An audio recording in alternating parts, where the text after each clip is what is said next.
नाशिक खबर न्यूज, जनतेचे हक्काचे व्यासपीठ। नाशिक राज्य सरकारी कर्मचारी मध्यवर्ती संघटना महाराष्ट्र राज्य यांच्या वतीने पुकारण्यात आलेल्या बेमुदत संपाच्या पार्श्वभूमीवर नाशिकमध्ये आज महत्त्वाची घडामोड पाहायला मिळाली।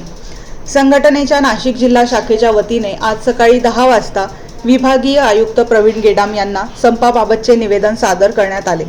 या निवेदनात राज्य सरकारी कर्मचाऱ्यांच्या विविध प्रलंबित मागण्यांकडे लक्ष वेधण्यात आले असून वारंवार पाठपुरावा करूनही प्रशासनाकडून ठोस निर्णय होत नसल्याने संघटनेने आता आरपारची लढाई लढण्याचा निर्णय घेतल्याचे स्पष्ट करण्यात आले।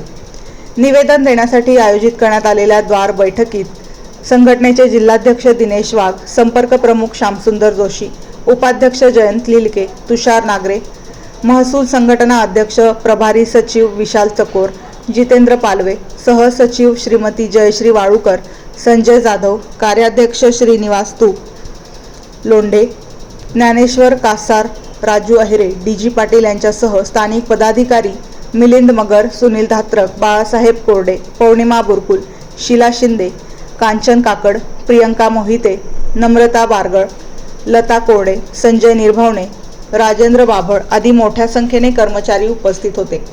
निवेदन सादर केल्यानंतर विभागीय आयुक्त कार्यालयाच्या प्रवेशद्वारावर द्वारसभा घेण्यात आली। यावेळी उपस्थित कर्मचाऱ्यांना बेमुदत संपाबाबत सविस्तर मार्गदर्शन करण्यात आले।